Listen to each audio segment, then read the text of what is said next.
Hello everyone. Here we are diving into a topic that is the heartbeat of ethical AI, the disparate impact ratio.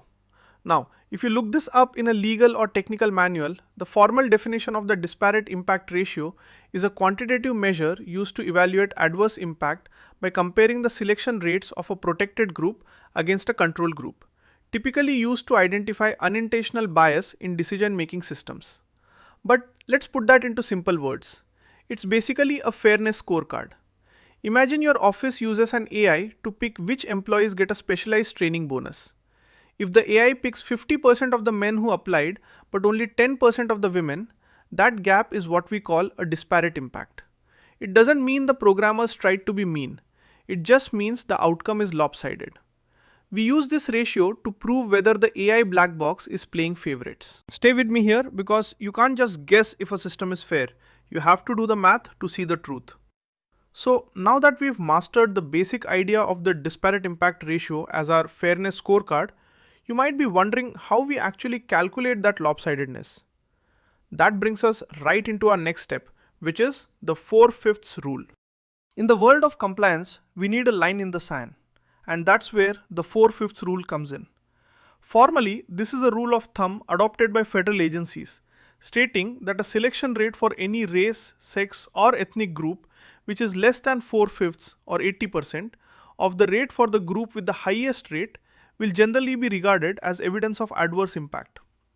To translate that into simple English, it's the 80% minimum. Let's say your AI approves loans for 100% of group A. To stay out of the danger zone, your AI should be approving at least 80% of group B. If the approval rate for group B drops to 70%, the red lights start flashing. You've probably seen this at the office with hiring quotas or promotion reviews.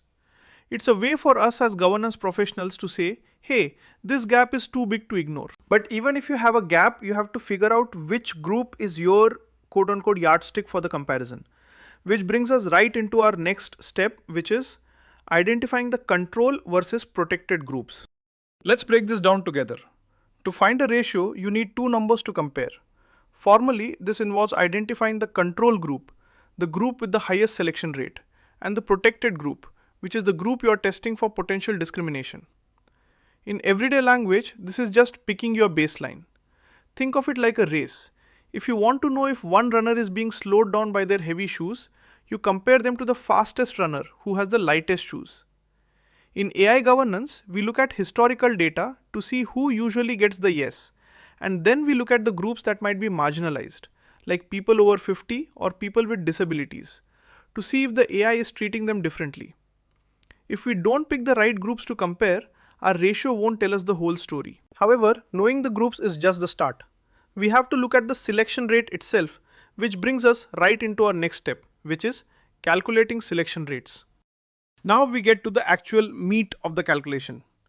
Formally, the selection rate is the proportion of applicants or candidates from a specific group who are actually chosen or approved by the AI system. In simple English, it is the success percentage. Stay with me here because this is a common trap. You don't compare the total number of people, you compare the success rate of each group. For example, if 100 men apply and 20 get the job, their rate is 20%. If 10 women apply and 1 gets the job, their rate is 10%. Even though 20 men are more than 1 woman, the percentage tells us the women are being selected at half the rate of the men. That 20% versus 10% is what gives us our ratio. I once saw a team get confused because they had more of a certain group in the final result, but the rate showed the AI was actually biased against them. Now once we have these rates, we have to look at what happens when the math reveals a problem, which leads us to our next step, adverse impact and legal risk. This is where the attorneys and risk managers in the room really need to focus. When your ratio falls below that 80% mark, you have what is formally called prima facie evidence of adverse impact. This means that on the surface, your AI looks like it's discriminating. In simple words, this is the legal hot seat. If a regulator knocks on your door and sees a ratio of 0.6, the burden of proof shifts to you to prove that your AI isn't being biased. You've probably seen news stories about companies being sued because their credit limit AI gave women lower limits than men with the same credit score. That's a disparate impact disaster. As a governance professional, finding this ratio early is like finding a leak in a boat before you head out to sea.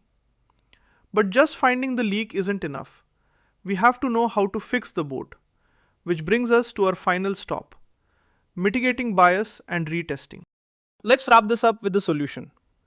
Once the disparate impact ratio shows a problem, we move into bias mitigation, which is the formal process of adjusting the model's features, weights, or training data to ensure a more equitable outcome. In simple words, we are fixing the scale. This might mean telling the AI to ignore certain data points that are acting as proxies for race or gender, like membership in a specific social club. We then run the ratio again and again. It's an iterative process. Governance isn't just about pointing out what's broken. It's about overseeing the repairs until that ratio climbs back into the safe 80% to 100% range. We've covered the scorecard, the 80% rule, the baseline, the success rates, and the legal risks. You now have the full toolkit to quantify fairness in any AI system you oversee.